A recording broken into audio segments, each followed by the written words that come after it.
जय श्री राम दोस्तों, मैं केशवर पाल इस ज्ञान गंगा पे 44वां वीडियो बना रहा हूँ।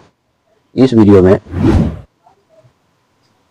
कबीर सागर और गरीबदास जी की वाणी में जो सृष्टि रचना है वो चलेगी। आइए देखते हैं कि इसमें रामपाल ने कैसी सृष्टि रचना बताया है। ठीक है, तो आप वीडियो में बने रहिए। दोस्तों, ये वही रामपाल की ज्ञान गंगा है। इसमें जो है पृष्ठ संख्या 60 पे पूज्य कबीर परमेश्वर कबीर देव जी की अमृत वाणी में सृष्टि रचना। यह लिखता है कि निम्न अमृत वाणी सन 1403 से जब पूज्य कबीर देव कबीर परमेश्वर लीला शरीर में 5 वर्ष के हुए, सन 1518 जब कबीर देव कबीर परमेश्वर मगहर स्थान से सशरीर सतलोक चले गए के बीच में लगभग 600 वर्ष पूर्व परम पूज्य कबीर परमेश्वर कबीर देव जी द्वारा अपने निजी सेवक दास भक्त आदरणीय धर्मदास साहेब जी को सुनाई थी तथा धनी धर्मदास साहेब जी ने लिपिबद्ध की थी। परंतु उस समय के पवित्र हिंदुओं तथा मुसलमानों के नादान गुरुओं नीम हकीमों ने कहा कि यह धारक जुलाहा कबीर झूठा है।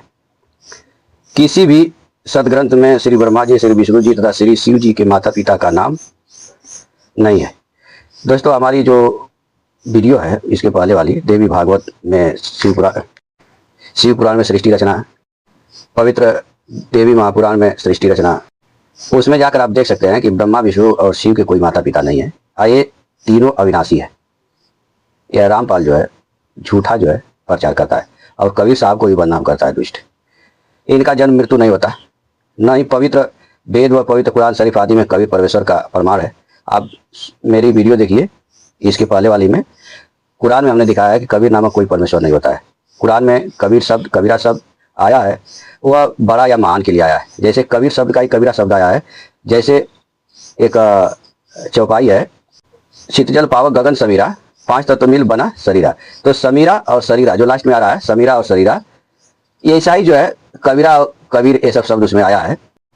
ये रामपाल उसको दिखा करके लोगों को गुमराह करता है। हमने दिखाया कि आप देख सकते हैं इसके पहले वाली वीडियो 43वां वीडियो में आप देख सकते हैं कि कुरान शरीफ में कोई कबीर का नाम नहीं है। ठीक है, आगे इसने खूब लिखा है कि हम प्रतिदिन पढ़ते हैं भोली आत्माओं ने उन विलक्षण चतुर, अब रामपाल से चतुर कौन होगा, पर विश्वास कर लिया कि सचमुच यह कबीर धारक तो अशिक्षित है तथा गुरु जी शिक्षित है, सत्य कह रहे होंगे।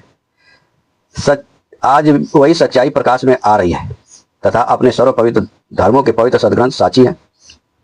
इससे सिद्ध है कि पूर्ण परमेश्वर सर्व सृष्टि रचनार पूर्ण करता था सर्वज्ञ कबीर देव है।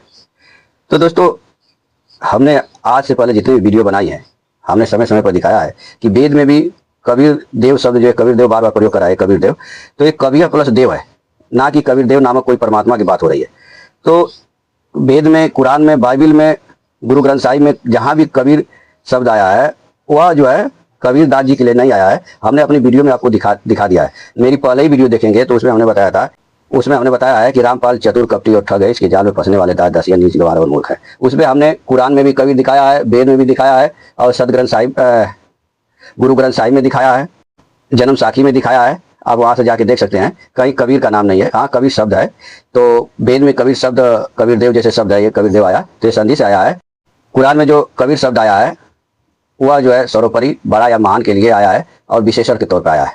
और यही जो है कबीर शब्द, हक्का कबीर जैसे आलम बड़ा कबीर शब्द अगर गुरु नानक देव जी के ग्रंथों में आया है तो गुरु नानक देव जी वहाँ पे मुस्लिम जो धर्म गुरु है उनसे बात कर रहे हैं अरबी में, तब जाकर के वहाँ पे कबीरा कबीर शब्द सब आया हुआ है। तो ये रामपाल गुमराह किया है। तो आइए आगे देखते हैं।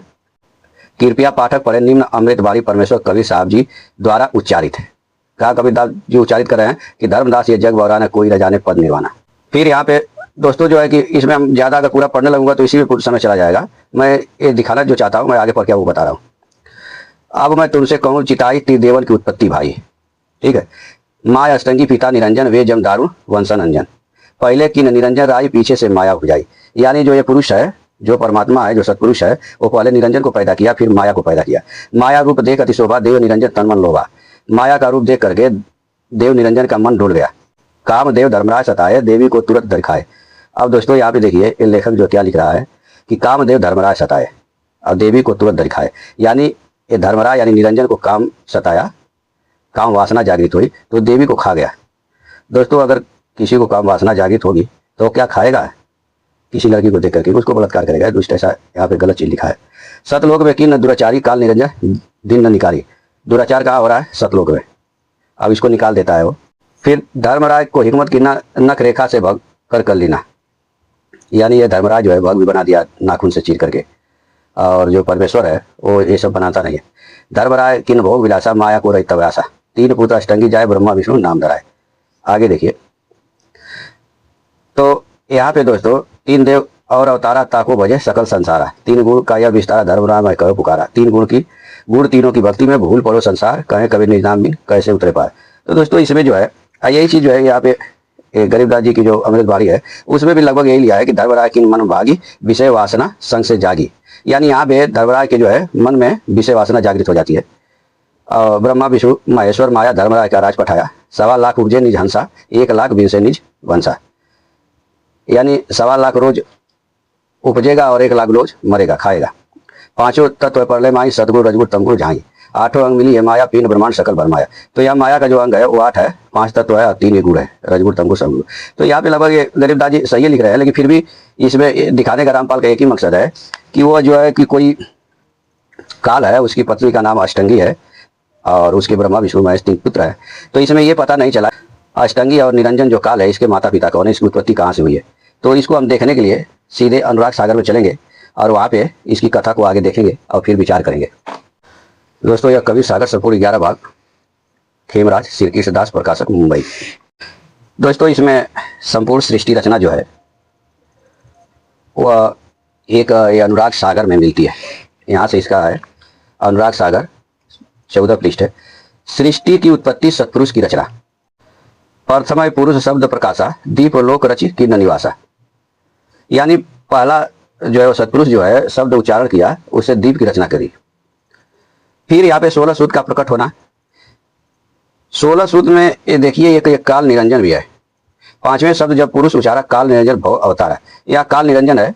रामपाल कहता है एक परमेश्वर जो है उसका कबीरदास एक अंडा लिया था, उसमें एक आत्मा डाल करके और अक्षर पुरुष पानी में सो रहा था, तो उसको डाला, वो गड़गड़ करते गया और अक्षर पुरुष की उस पर नजर पड़ी तो अंडा 2 भागों में फूट गया, उसी में से काल निरंजन निकला। फिर जो है वह जो कबीर परमेश्वर है रामपाल का, वो आघा की उत्पत्ति करता है, आघा नाम एक लड़की की उत्पत्ति करता है कि इच्छा की न पुरुष ते 12 अष्टंगी कन्या उपचारा, अष्टबाहु कन्या हो आई बाय अंग सो ठार आई, माथ नाय पुरुष सो कहीं और पुरुष आज्ञा कस आही। यानी एक लड़की की इच्छा करके सतपुरुष ने एक अष्टंगी नाम की कन्या को पैदा किया जो 8 भुजाओं वाली थी और वो सतपुरुष के बाएं अंग सो ठार आई बाएं अंग में थी। अब आगा जो है उत्पत्ति होने के बाद वो माथ नवा कर कहती है माथ नाय पुरुष को कही और वो पुरुष आज्ञा कस आई, क्या आज्ञा है। तब यहाँ पुरुष क्या बोलता है, तब पुरुष वचन प्रकाशा पुत्री जाओ धर्म के पासा, देव वस्तु सो लेव समारी रचो धर्म मिली उत्पत्ति वारी। यानी वो धर्मराज के पास भेज देता है, यह सब दिन आदि कुमारी मान सरोवर चली भय नारी, तत्छिल पुरुष सहज टेरावा धावत सहज पुरुष यही आवा। अब वो जो है सहजदास को बुला करके उस लड़की को मान सरोवर में काल के पास भेज देता है।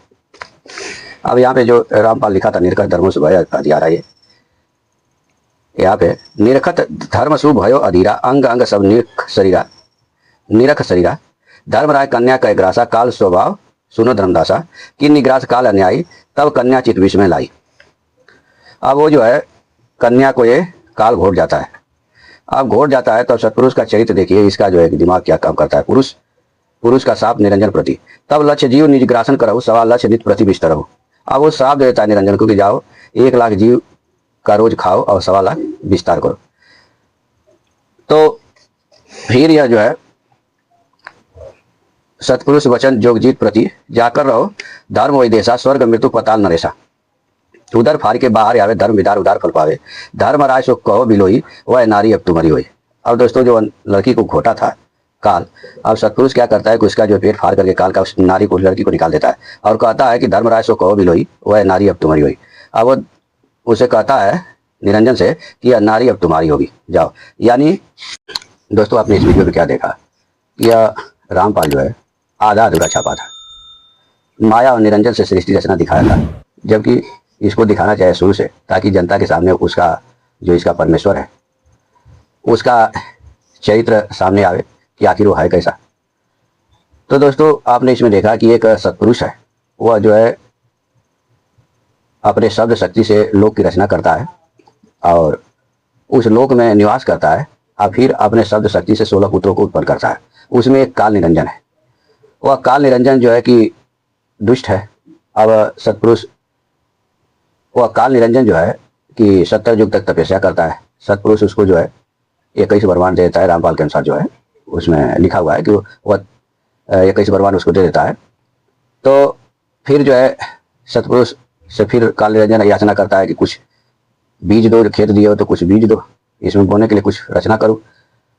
तो सत्पुरुष क्या करता है कि एक आगा नाम की लड़की को उत्पन्न करता है और उसको धर्मराज के पास भेज देता है, जो काल है और काल दुष्ट है है। उस लड़की को देखता है और घुट जाता है। अब वो लड़की जो है कि पेट से, उसके काल के पेट से पुकार करती है। अब ये सत्पुरुष आता है और उस लड़की को बाहर निकालता है काल का पेट फाड़ करके, और उस निरंजन को श्राप दे देता है कि जा 1 लाख जीव रोज खा, 1.25 लाख रोज पैदा कर। दोस्तों यहाँ पे जीव कुछ किया नहीं है, जीव निर्दोष है, जीव का कोई कार्य नहीं है। लड़की को घोटने वाला काल है, लेकिन ये श्राप देने वाला जो रामपाल का परमेश्वर है कबीर नामक, यह इतना दुष्ट है कि यह जीव को ही श्राप दे दिया कि जा जो है 1 लाख रोज खा, 1.25 लाख रोज जीव पैदा कर।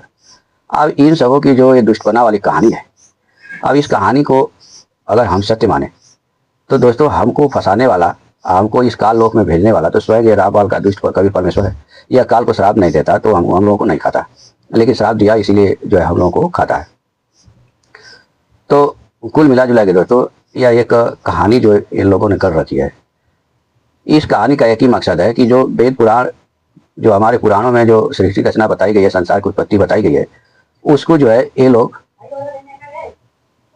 गलत सिद्ध करना चाहते हैं और गलत सिद्ध करने के चक्कर में इन्होंने ऐसी कहानियां रची और उस कहानी में स्वयं ये फंस गए। तो दोस्तों आप खुद समझदार हैं, आप खुद समझें कि इन लोगों के कहने का अर्थ क्या है और खुद विचार करें। तो आज के लिए इतना ही, मिलेंगे फिर नेक्स्ट वीडियो में, तब तक के लिए जय सीता राम।